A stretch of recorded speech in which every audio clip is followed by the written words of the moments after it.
Hepiniz hoş geldiniz arkadaşlar bu videoya. Yapay zeka artık bütün işletmelere ve bütün individual'lara da artık B2B hem B2B hem B2C yayılmaya başladı. San Francisco merkezli aslında her zaman olduğu gibi yayılmaya başlayan bir teknoloji durumu var ve bu önce 500 üzeri çalışanı olan işletmelerin entegrasyonuyla beraber başladı. Daha sonrasında işte 100 çalışan, 50 ile 100 çalışan arası, 2 ile 50 çalışan arası ve bireysel entrepreneurlere, bireysel solo entrepreneurlere kadar devam etti. Artık influencerlar, sosyal medyada mentorluk yapanlar, koçluk yapanlar, solo girişimci olan bütün arkadaşların hepsi de bu sistemlere geçmeye başladılar. Trilyon dolarlık bir pazar oluşuyor. Aslında her şey aynı. Daha önce bizim yaptığımız her şey aynı şekilde tarih kendini tekrar ediyor. Biz çok daha öncelerinde size eskiden bizi tanıyan arkadaşlar bilirler. Amazon modellerini anlatmaya başlamıştık daha 2017'lerde daha öncelerinde. O zaman ne yapıyorduk? Çin'den mal alıp yine Amerikalı müşterilere satıyorduk. O aradaki makastan pay alıyorduk. Fark ne? O zaman aslında yaptığımız şey çok ciddi bir operasyon maliyeti vardı. Çok ciddi bir yatırım yapmamız gerekiyordu. Ürün alıyorduk. Kargolar vardı. Marketing yapmamız gerekiyordu. İşte Çin'den ürünleri gönderiyorduk. Yolda ne oldu, ne bitti? Çok daha kompleks projeler vardı. Tabii o gün o dalgayı bizle beraber yakalayan arkadaşlar çok farklı noktalara gittiler. İngiltere'de hayatını kuranlar, Amerika'da hayatını kuranlar, Avustralya'ya taşınanlar, İngiltere'ye taşınanlar, o dönem İngiltere'de hatta şirket kuranların, Türkiye'den olanların oturum izni alıp ilerleme şansları vardı. Onları yapan birçok arkadaş oldu. Ama tek fark şuydu. Zamanında, doğru zamanda, doğru yerde, doğru dalgayı yakalayan arkadaşlardı bunlar. Şu anda 2025 yılında aynı şeyi yaşıyoruz. Hazır yapay zeka çözümlerini şirketlere, Amerikan şirketlerine entegre ediyoruz ve bir değer satıyoruz. Ve bu noktada aslında çok hazır sistemleri, plugin, tak çalıştır sistemleri müşterilere veriyoruz. Müşteriler olayın bu tarafına bakmazlar. Müşteriler yapacakları operasyonel faaliyette ne kadar para kazanacaklarına bakarlar ve ne kadarlık bir onlara ilave olarak operasyonel efektiflik yani verimlilik katacağımıza bakarlar. Şimdi bizim bu pluginlerimizde çalıştığımız birçok modelde biraz sonra göstereceğim. Hem personeli ortadan kaldırıyoruz. Yani yıllık personel başına adamın 50 bin dolarla 100 bin dolar arasında ödediği bir maaşı ortadan kaldırıyoruz. İnsan hata faktörünü ortadan kaldırıyoruz. İnsan performans ve çalışma faktöründeki oradaki verimliliği arttırıyoruz ve 7/24 çalışan, aralıksız durmayan bir sistem var. Şimdi internetin 1990'lardaki geçiş sürecini düşünün. Ne oldu? İnternet başladı. İşte Jeff Bezos'lar Amazon.com'ları kurdular. İşte Elon Musk'lar PayPal'ları kurdular. Bilmem neleri kurdular. O dönem en büyük şirketler en başta ne yaptılar? Hemen o web site sistemine geçtiler değil mi? Online satış sistemine geçtiler. Online kendilerini tanıtma sistemine geçtiler. Sonra küçük küçük bu sistemlere geçmeyen şirketler elendiler, geçenler kazandılar. O dönemin en popüler mesleği neydi arkadaşlar? Yazılımcılar, yazılım, bilgisayar mühendisleri o dönemden kalma. Ne yaptılar? İnsanlara gittiler, web siteler kurdular, işte SEO hizmetleri verdiler, domain hizmetleri verdiler gibi gibi gibi. Bu sisteme geçenler kazandı, bu sisteme geçemeyenler kaybetti. Daha sonrasında ne geldi? İşte e-ticaret sistemleri geldi mesela işte zamanında size anlattığımız. Şimdi ben bazı arkadaşlara bakıyorum o kadar başlamakta korku duyma ve o kadar bir şeylere adım atmakta geriler ki ben seni diyor mesela 2018'de işte bir videonu izlemiştim. Sene olmuş 2025 ya ben diyor e-ticarete başlamayı düşünüyorum. Yok artık e-ticaret bitti bu. Yani Çin'deki artık fabrika e-ticarete girdi. O zamandı. Şu an o yapılıyor olsaydı biz onu hala yapıyor olurduk. Şu an ne var? Değer satıyorsun. Kargo yok. Stok yok. Ürün yok ortada. %100, %500, %1000 karlılık sadece satış ve pazarlamayı bilip hangi sektörde hangi müşteriye hangi doğru çözümü verebileceğini bildiğin anda zaten olayı ortadan kaldırmış oluyorsun. Daha sonra e-ticaret sistemleri geldi. Ne oldu? İki tane dükkan düşünelim yan yana. Bu dükkan e, çorap satıyor diyelim. Gelen müşterilere satıyor. Bu adam da e-ticarete girdi. Ne oldu? Bu adam bu adamı eledi. E-ticareti o dönem anlattık. Şimdi ne oldu? Yapay zeka sistemlerine geliyoruz. İki tane müşteri grubu var. Bir tanesi yapay zeka araçları tarafından müşteri bulunuyor, otomatik yönlendirmeler yapılıyor, lead generation sistemleri var, content creation sistemleri var. Sales'ına yapay zeka bakıyor, müşteri follow-up'ına, CRM'lere aktarıyor. Böyle bir sistem var. Bir de burada bir dükkan var. Hiçbir şey yok yapay zeka ile alakalı. Bu adam bu adamı eleyecek. Şimdi sektör nasıl gelişecek? Trilyon dolarlık bir pazar gelişiyor. Ve bu pazarda bu çözümleri bu insanlara verenler parayı götürecek. Sen artık bu trilyon dolarlık pazarda ne kadarlık hacmi alacaksın, ne kadarlık alamayacaksın bu tamamen sana bağlı. Bu bütün dünyaya yayılacak. Bütün şirketler bunu yapmak zorunda. Bütün bireyler de bu sisteme geçecek. Nasıl hepimiz internete, bütün şirketler internete geçtiyse, web siteye geçtiyse, internet kullanımına geçtiyse, bütün insanlar, hepiniz internet şu an kullanıyorsanız aynı şey yapay zekada olacak. Biz şu an 2014'te Bitcoin alıyormuşsunuz gibi aslında bir toplantı yapıyoruz. Sadece geleceği konuşuyoruz, bugünden konuşuyoruz ve bunun ne kadar aktif, dünyanın gelmiş geçmiş en büyük fırsatı olduğunu anlamanız lazım. Yapay zeka dünyanın gelmiş geçmiş en büyük varlık yaratma, servet yaratma aracıdır ve hiçbir zaman dünya tarihinde böyle bir fırsat olmamıştır ve olmayacaktır. Bunu size net olarak söyleyebilirim. Önümüzdeki dönemde adım atanlar, önce olanlar, burada ilk başlayan herkes buradaki pazar payını alacak, götürecek ve inanılmaz noktalara gelecekler. Bunu net olarak size söylüyorum. Şimdi size basit bir sunum üzerinden ilerleyeceğim. Önce küçük böyle bir göstermek istiyorum neler yapılıyor. Ana matematik hazır sistemleri müşterilere kuruyoruz ve hiçbir yazılım bilgisine gerek yok ve işin güzel yanı da şu aslında arkadaşlar. Her şey sıfırdan başlıyor. Yani sen 10 yıllık, 20 yıllık bir yazılımcı olman hiçbir şey değiştirmiyor. Ben bugün senin direkt önüne geçebileceğim yeni bir teknolojiyi öğrenip senin 20 yıllık tecrübenin önüne geçebiliyorum. Doğru araçları kullanmayı bilip doğru stratejileri kurabilmek buraya kadarını herkes yapabilir. Bunu YouTube'a da yazsanız, Google'a da yazsanız, ChatGPT'ye de yazsanız bir şeyler bulabilirsiniz. Ama hiçbir anlam ifade etmiyor. Nasıl satılacağı, nasıl pazarlanacağı, nasıl paketleneceği, hangi funnel stratejilerinin kullanılacağı, hangi ücretsiz ya da ücretli satış stratejilerinin müşteriyle buluşacağı, nasıl satış görüşmeleriyle, nasıl sunumlarla müşterilerin satılıp nasıl bir CRM takibiyle bunun takip edileceğini bilmediğin sürece, ki Türkiye'de bu bilinmeyen bir şey, çoğu insanın da bilmediği, o yüzden San Francisco'ya gidip yatırım aldı. O yatırımcıların da hedge fundlarında bildiği, o yüzden para yatırdığı işler bunlar.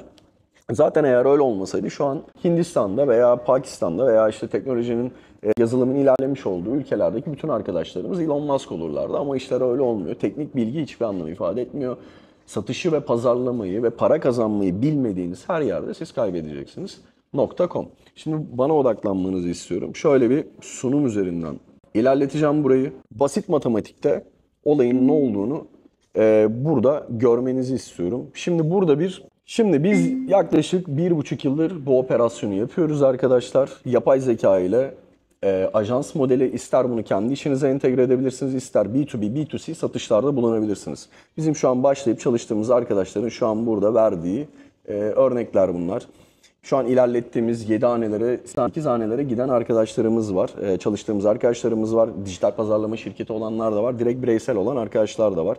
Müşteri performans verileri 660 kişi arasından aldığımız veri bu. Aylık 18 bin dolara yakın bir para kazanıyor bu modeller. Senelik 308 bin dolara yakın bir gelir elde ediyorlar. Müşteri başına da hizmet bedeli aylık 3 bin dolara yakın bir para alıyorlar. Bunun içinde kurulum ya da retainer, yani daha sonrasında alabilecekleri ödemeler de mevcut. Burada bizim kullandığımız mesela performans analiz araçlarımız var. Burada KPI'leri takip etmemiz çok değerli. Gönderdiğimiz müşterilerden nasıl dönüş alıyoruz, ne kadarlık bir gelir elde ediyoruz, buradaki satış görüşmelerinde neler elde ediyor, bunların hepsini zaten biz kendi çalışmamızda size veriyoruz. Burada yapay zeka araçları olarak bizim kullandığımız, size hazır olarak vereceğimiz sistemlerde reklam, içerik, satış, işe alım, CRM bağlantıları, e-mail göndermeler, satış analizleri, büyüme planları, teklif stratejileri ve bunların daha iç detaylarına girdiğimizde çok daha fazla hazır sistemimiz var. Bunların hepsinden hem kendiniz B2B çözümler oluşturabilirsiniz. Ayrıca SaaS projeleri de kurabilirsiniz. Bizim şu an oluşturup kurduğumuz 3'e yakın, dördüncüyü de kuruyoruz, SaaS projemiz var. Aynı zamanda onların hem Middle East'te hem Türkiye'de hem de Amerika'da ölçeklemelerini yapıyoruz. Oraya da ayrıca geleceğim. Şimdi burada bizim yaklaşık 3000 müşteriden edindiğimiz sonuçları biraz daha paylaşacağım size. Yaklaşık 10.000'e yakın görüşme sağladık. Şu an biz size bu konuda mentörlük yapıyoruz. 6 aylık bir programımız var. İçeride 2 tane yapay zeka mühendisimiz var. Benim içerik ekibimden 2 tane arkadaşımız var. Onun haricinde direkt eski ekibimden şu an benimle beraber çalışan 2 tane dijital pazarlamacı arkadaşımız var. Sosyal medya analist arkadaşım var. Direkt satış ve closing'e bakan ve setter arkadaşlarımız da var. Büyük bir ekiple beraber devam ediyoruz. Burada mentorluk yapıyoruz. Şu an 10 milyon dolara ölçeklediğimiz bir yapay zeka şirketimiz var. Şu an senelik 5 milyon doların üzerine çıktık ve devam ediyoruz. Buradaki bütün know-how'ımızı da size aktarıyoruz. 5 metotlu bir sistem aslında ve önce öğreniyorsunuz sistemi. Yani aynı müfredatı taramanız lazım. Daha sonrasında sisteminizi kuruyorsunuz. Paketlemeye geçiyorsunuz. Paketlemede hangi CRM'leri veya neyi kullanacağımızı aslında belirliyoruz. Biz burada Go High Level'da ilerliyoruz. Sizin burada hangi CRM'e gideceğiniz ClickFunnels'a da gidebilirsiniz ya da birçok CRM'le de ilerleyebilirsiniz. Daha sonrasında satışa geçiyoruz. Satıştan sonra da sizi ölçekleyip farklı alanlara nasıl götürebileceğimiz üzerine çalışmalar yapıyoruz. Burada bu metodoloji şu an zaten aktif çalışan ve bizim birçok arkadaşımızın da aktif olarak ilerlediği sistemi temsil ediyor. Ana matematikte hazır N8 altyapılarını, hangi altyapının hangi sektörde çalıştığını bildiğimiz için onlara direkt müşteriyle hızlı şekilde çözüme gidiyoruz. Kullandığımız araçlarla Follow Instantly çok basit bir örnek. Bunun haricinde kullandığımız 4-5 farklı araç var. Bunlar sadece ulaşacağınız free modeller. Onun haricinde kurduğumuz bizim kendi sales modellerimiz var. Meta Ads modellerimiz, LinkedIn Scraper modellerimiz, onun haricinde YouTube Ads ve TikTok'ta kurduğumuz farklı modellerimiz var. Google'dan taramalarımız var ve ulaştığımız yüzlerce, binlerce müşterinin ayrıca o datalarının nasıl satışa dönüştürüleceğinin çalışmaları var elimizde.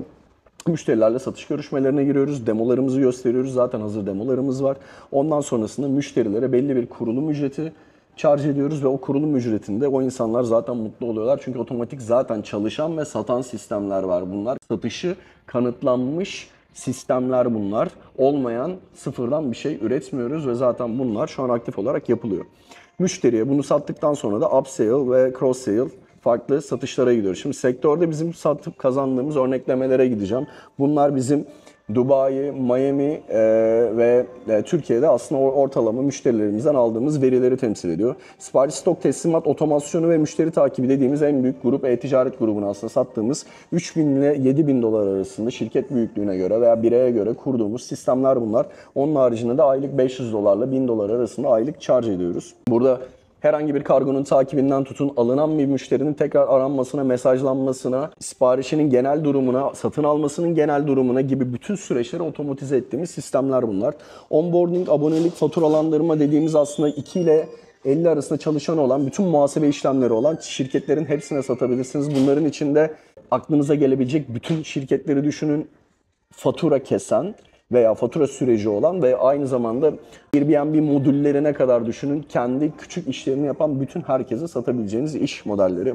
Uyumluluk ve denetim operasyonları bu büyük fabrikalara veya daha yüksek ölçekte işletmelere sattığımız programlar, bunun içinde güvenlik firmalarından tutun veya belli formlarda denetlemeleri olan, anlaşmaları olan veya devletle offer halinde olan veya hem satın alma hem satış anlaşmaları olan bütün firmalara verebilirsiniz. Çünkü burada aynı zamanda sözleşme taramaları veya tekliflerle alakalı olan regülasyonlarla alakalı taramalarda da çok fazla işe yarıyor. Çünkü birçok işletmenin sadece 5 tane 10 tane çalışanı sadece bu işlere bakıyor. Biz bütün bu süreçleri otomatize edebiliyoruz. Sesli AI asistan N8 entegrasyonları bu bizim startuplarımızdan biri Colt AI. Ölçeklemeye de devam ediyoruz. 2 ile 5 bin dolar arasında kurulumu var. Daha sonrasında aylık 500 dolara yakın bir charge ediyoruz. Bunu restoranlara, berberlere, kuaförlere, dövmecilere, aklınıza gelebilecek telefonla otellere, işletmelere, küçük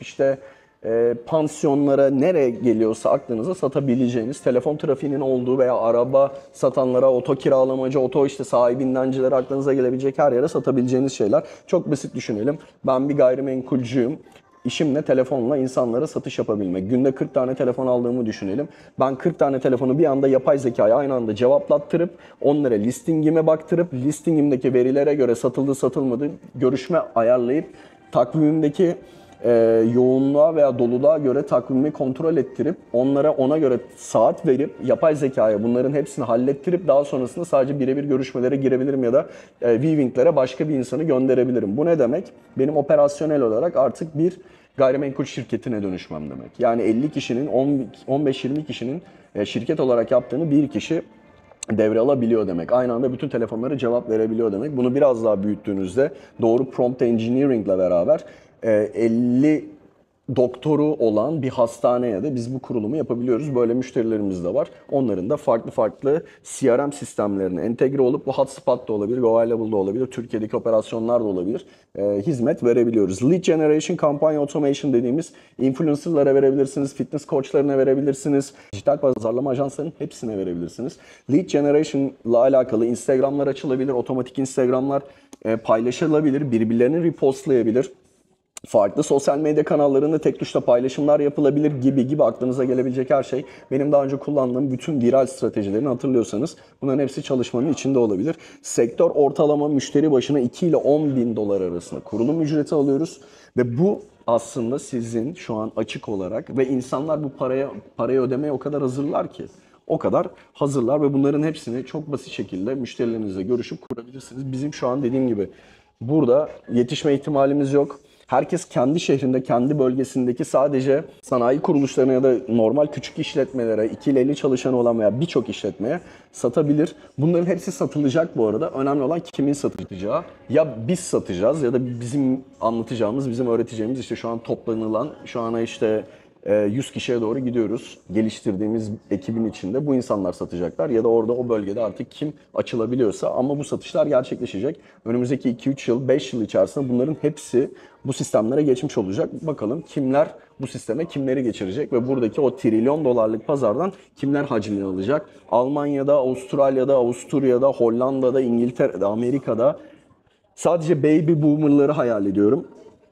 Yaklaşık yani 4-5 trilyon dolarlık belki daha fazla yükseklikte bir pazardan bahsediyoruz. ChatGPT'lerin hepsinin sadece B2C'lere ulaşmaya çalıştığı bir internet browser'ın yaşandığı döneme başlamıştık sadece. Yani bunu Google Chrome gibi düşünün. ChatGPT bir zamanının Safari'si ya da Google Chrome'u, artık işte bunun tamamen uygulamaları dönüştü. Aynı zamanda B2B startupların şu an no code olarak 2-3 günde ya da bir günde kurulabildiği bir dönemdeyiz. Sadece arkada dönen bir N8 otomasyonunu hazır bir sistemle birleştirip çok basit şekilde ilerleyebiliyorsunuz. Mesela eskiden şu an gördüğünüz SaaS platformlarını düşünün. Bu ne olduğunun bir önemi yok. Şu an Zoom olabilir ya da Go High Level da bunun altında olabilir ya da ne bileyim işte Whoop olabilir, bilmem ne olabilir. Ne olduğunun bir önemi yok. Teachable olabilir. Ya işte ne olduğunun bir önemi yok. Aslına baktığınızda arkada bir yazılımcıların 2-3 yılda yazdığı kodlar var. O artık 2-3 yılda yazdıkları kodlar hayal meyal oldu. Bunları sadece biz çok basit sistemlerle arkaya bir otomasyon yazabiliyoruz. O otomasyon yazdığımız şey işte o yazılım kodu. Onun önüne de bir arayüz yazıyoruz. Arayüzü de Bolt gibi bir web siteyle çok yani birkaç saat içerisinde direkt yazabiliyorsunuz. Onu da Stripe'a bağladığınızda artık bir SaaS'a dönüşüyor. O SaaS'ların da zaten örneklerini şu an yapıyoruz. Buraya kadar olan taraf sadece olayın teknik tarafı. Hiçbir anlam ifade etmiyor dediğim gibi. Bunları zaten gidip yaptırabilirsiniz. Önemli olan bundan sonrası nasıl satacaksınız, nasıl pazarlayacaksınız, nasıl paketleyeceksiniz, nasıl müşterilerle görüşeceksiniz, hangi sorunları çözüyorsunuz, pazardaki hangi kanayan yarayı çözüyorsunuz gibi konular var. Şunu söyleyebilirim, bunları yapabilmeniz için bir ekibe ve bir topluluğa ihtiyacınız var. O toplulukla beraber ilerleyebilirsiniz çünkü sorunları gören insanlarla beraber ilerleyebilirsiniz. Onun haricinde tek başınıza bir yere ilerleme ihtimaliniz yok. Hiçbir zaman da olmadı. Bunu söyleyebilirim. Onun haricinde burada bir basit bir müfredat gösterebilirim size. Biz şu an bir inkübasyon merkezi gibi bir şey kurduk. Benim kafamdaki konu da bu tamamen. Belli bir ekip kurdum. O ekibin içerisine yeni gelen arkadaşlardan belli bir baremi geçen yani 500 bin lira gibi ya da 1 milyon lira gibi bir ciroya ya da bareme ulaşan arkadaşlara direkt yatırım yapıp onları Amerika'ya ya da Middle East'e açmayı planlıyorum. Yani kendime küçük bir inkübasyon merkezi kurmaya karar verdim. İTÜ Çekirdek gibi düşün. Yani de şu an istediğim şey bana gelebilecek, başarılı olan, gelecek vaat eden arkadaşlara ortaklık sunup onlara bir teklifle gidip onlarla beraber büyümeyi hedefliyorum. Onların o know-how'larından, o gençliklerinden, o heyecanlarından ve o kurdukları stratejiden ben de payımı alabilmek istiyorum. Çünkü onların da bir yatırımcıya ihtiyacı olacak. Ben de bu funnel sistemlerini çok iyi kurup satışlarını ilerletebildiğim için çok basit şekilde 5 satan şeyi 25 ya da 50 yapabilme özelliğine sahibim diyorum. Şimdi şurada hem İngilizce olarak hem de Türkçe olarak biz bunu yaptık. Şimdi içeride İngilizce bölüm olacak, müfredatta hem Türkçe bölüm olacak, hem Amerikalılar olacak hem de Türkler olacak. Bu Türkiye'de yapılmış ilk defa bir şey. Hiç kimse şu ana kadar İngilizce eğitim verebilecek zaten bir pozisyonda değil. Ben burada müfredatımı İngilizce'de yaptım. İçerideki yapay zeka mühendislerimden de İngilizce eğitim veren arkadaşlar olacak. Yayınlarda çift taraflı olarak görebileceksiniz pazarı. Türkçe müfredatı size basit matematikte burada gösterebilirim. Şu an mesela burada ilerleyen birçok arkadaşımız var. Bugün ayın kaçı? 25'i. 16'sında başlamış, 18'inde başlamış arkadaşlar zaten müfredatı tamamen tamamlamışlar. Yani 4-5 günlük bir sürede zaten hazır hale gelmişler. Şuradan ilerlersek önce ajansın nasıl kurulacağı, ajans modülünüzün nasıl olacağı, nişlerinizin nasıl seçileceği, 30 günlük yol haritasında neler yapacağınız, N8'nin tek tek bütün template kullanımları nasıl kurulacakları, API key'ler nasıl bağlanacakları ama bunları çok daha basit şekilde yaptık ve sizin için yaklaşık 7 tane farklı startup kurduk ve bunları A'dan Z'ye ilerlettik. Instagram içerikler var, bunun içinde Telegram botları var, işte LinkedIn scraper'lar var, chatbotlar var, randevu sistemleriyle birçok farklı modüller yaptık, masterclass'lar yaptık. Onun haricinde haftalık 3 tane de yayın oluyor. Hem satış pazarlama yayınları hem de teknik yayınlar. Ürünleştirme ve paketleme bölümleri var. Nasıl? Bunlar çok dediğim gibi detaylı olarak incelemeniz gereken bizim kendi pazarda kanayan yaraları bulup nasıl ölçeklediğimizi anlatan adım adım satış stratejilerimiz var. Satışın funnel'ları var. Ayrıca büyüme stratejilerimiz var burada. Nasıl globalleşebileceğiniz. Burada en kritik yerlere geliyoruz artık. Bizim kendi stratejilerimize nasıl ölçeklediğimiz, bu ABC stratejileriyle mesela 10 milyon dolarlık kurulumlar yaptık. Herkes kendinin meta reklamı bildiğini ve pazarlama bildiğini ve dijital pazarlama bildiğini bilir zanneder. Kimse de bir şey bilmiyor. Bilselerdi zaten bunları konuşuyor olmazdık. Hiçbir zaman da pazarda up to date olmayan ve mevcut olarak bu şekilde devam etmeyen kimsenin başarılı olabilmede ihtimali yok. Çünkü pazar her zaman bir öncekini eskiten, en başta kalanı ödüllendiren bir konudadır. Hayat böyledir. En başta bunu takip eden kazanır, geriyi takip eden kaybeder. Biz şimdi mesela insanları zamanında hatırlarsınız Shopify anlattık. Benim sadece Shopify linkimle yaklaşık 1,5 milyon kişi Shopify'a kayıt oldu. Ben buradan çok ciddi bir gelir elde ettim. Burada 50 milyon doların üzerinde 100 milyon dolara yakın sadece Türkiye'de bir Shopify pazarı oluşturduk. Bugün insanlar Shopify yapıyorlar ama artık oralar bitti arkadaşlar. Çünkü zamanında bizim yaptığımız zaman biz para kazanıyorduk. Bizim haftada 200-300 bin dolar para kazandığımız videolarımız var, eski videolara bakarsanız. Şu an böyle rakamlar kazanılmıyor. Artık gerçek işlere doğru dönülmesi gerekiyor. Çünkü artık fabrikaların veya işte üreticilerin girdiği bir noktadayız. Bugün de fırsat burada. Bugün başlayan arkadaşlar kazanacak. Bugün başlayamayan arkadaşların hepsi kaybedecek. Buradan devam ediyorum. Setter'ın önemleri var. Bizim 10 milyon dolarlık setting protokolümüz var. Yani yüzlerce binlerce insanlarla konuştuğumuz setting protokollerini buraya da verdik. Onun haricinde size 5.000 dolara yakın bir kaynak kiti ücretsiz olarak sağlıyoruz. Daha öncesinde aslında bizim Discord kanalını da bir basitçe gösterebilirim. Bizim burada 5000 kişilik bir ekibimiz vardı. Bu bizim eski yaptığımız şeylerdi. Burada yarışmalarımız vardı arkadaşlar. Hello, Batuzi. İşte birçok şey arkadaşlarımız burada zamanında geldiler. Burada çok ciddi bir chat alanı vardı. Motivasyon kanalları vardı. İşte bunlar aslında en daha önemli olan bölümlerdi. Burada birçok arkadaşımız çok ciddi kazançlar sağladılar. Mesela işte 35 bin dolarlık bir kazanç sağlamış arkadaşlar burada. 400 bin lira kazanmış. İşte herkes aslında kazançlarını paylaşıyordu. 500 bin lira kazanmış. Bakıyorum işte yani burada paylaşan bir sürü 331 bin lira kazanmış. Burada bir motivasyon konuşması yapmış. 537 bin lira kazanmış. Herkes burada kazançlarını paylaştığı, ilerlediği bir dönemdi burası. 1,5 milyon lira kazanmış mesela bu arkadaşımız. Bunlar e-ticaret zamanında bizim yaptığımız şeylerdi. Şimdi bambaşka bir hikayenin içerisindeyiz, bambaşka bir dünyanın içerisindeyiz. Burada dediğim gibi webinarlarımız olacak. Yarın mesela saat 8'de bir yayınımız olacak. Ve devam edeceğiz. Bugün buraya bizimle beraber başlayan bu arkadaşların hepsi ilerleyecekler, başaracaklar ve onların bu süreçlerde yanında olacağız. Dediğim gibi bu bir win-win stratejisi. Biz yanımızda bizimle beraber kazanacak arkadaşlar arıyoruz ve her zaman da böyle olmaya devam edecek. Belli bir yine bir barem var. O baremin üzerinde olan arkadaşlar bizimle beraber çalışmaya başlayacaklar ve ekibimizle beraber devam edecekler.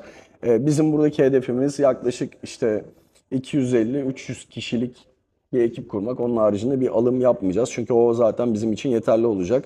İstediğimiz kişilikteki arkadaşlar da daha fazla vazgeçmeyen, kazanacağına inanan ve operasyonel olarak bizimle beraber ilerleyebilecek motivasyona ve o açlığa aslında Bunu hep artık söylüyoruz. O mindset'e hep artık konuştuğumuz konular sahip olan arkadaşlar olacaklar. Ee, Önümüzdeki 10 yıl boyunca bunları yaşayacağız. Bunları göreceğiz. Buraya adım atanlar dediğim gibi başlayacaklar. Benim size önerebileceğim tek şey, kimse sizi kurtarmayacak. Kimse sizin adınıza karar vermeyecek. Kimse sizin hayatınızda bir şeylere adım atmayacak. Üniversiteler, bilmem neler, işte iş başvuruları, CV'ler. Oraya git, buraya gel. İşte ben e-ticaret yaptım ve bunlar bitti. Öyle şeyler yok. Şu an 21 yaşında Miami'de herkesin altında Bugatti insanlar hayatını yaşıyor. Neden? Bu sistemleri biliyorlar. Bu insanlar sizi yöneten insanlar olacaklar ya da siz onları yöneten insanlar olacaksınız. Erkekler arasında çok ciddi bir savaş var. Bu savaş ortamını hissetmeyen herkes kaybedecek. Ben birçoğunu görüyorum. Herkes lay lay lon bilmem ne öyle dertte. Ee, Biz orada değiliz. Farklı bir dünyamız var. Farklı bir dinamiğimiz var. İnsanların sabah 5'te kalkıp koşmaya başlayarak buz banyolarında güne başladığı bir dünyada yaşıyoruz. Bunu ister kabul edersiniz, ister etmezsiniz. Benim size söyleyebileceğim tek şey, hayatınızda bundan sonrasında yapabileceğiniz en büyük hata bir şeye başlamamak olur, risk almamak olur. Onun haricinde dediğim gibi geride kalacağınız her gün biraz daha kendinizden kaybedeceksiniz. Enflasyon artıyor, zengin zenginleşmeye devam ediyor, fakir fakirleşmeye devam edecek. Eski sistemler sizi hiçbir şekilde kurtarmayacak. Yeni sistemlerde bu sistemlere entegre olanlar kazanacak. Onun haricinde şey gibi düşünün, işte 90'larda internet geldi. Ee, Birileri internete geçti, yazılımlar yazdı, kodlar yazdı. İşte benim o günün bunu yapanları şu an bizim dünyayı yönetenler. İşte birileri Mars'a gidiyor, birileri oradan geliyor, başka bir şeyler yapıyor. Hepsi milyarder oldular. Kalanlar ne oldu? Oğlum ben bu telefonu anlamam diyen dedelere, teyzelere dönüştüler. Bugün de aynı dönemi yaşıyoruz, aynı şeyleri yaşıyoruz. Ya o ben bunu anlamam oğlum diyen dedelere, teyzelere dönüşeceğiz ya da önümüzdeki dönemin milyarderleri olacağız diyorum. Hepinizi çok seviyorum.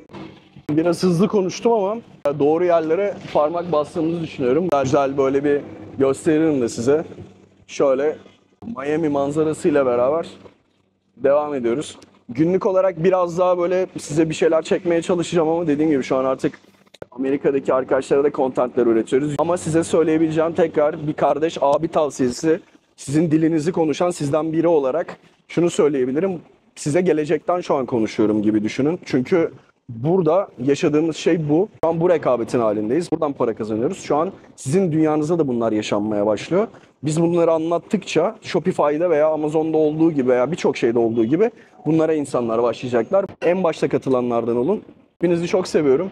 Buraya bizim hazır N8 otomasyonlarıyla kurduğumuz Gumroad linklerini bırakacağım. Ücretsiz olarak hepsini indirebilirsiniz. Ben günlük hayatımda da kullandıklarım var. Instagram'dan beni takip etmeyi unutmayın. Çünkü birçok şeyi oradan paylaşıyorum. Hepsi orada. Orada konuşabiliyoruz. Birçok otomasyonla da alakalı. Onun haricinde buraya bir kayıt linki bırakacağım. Oradan başvurmak isteyen arkadaşlar lütfen kayıtlarını tamamlasınlar.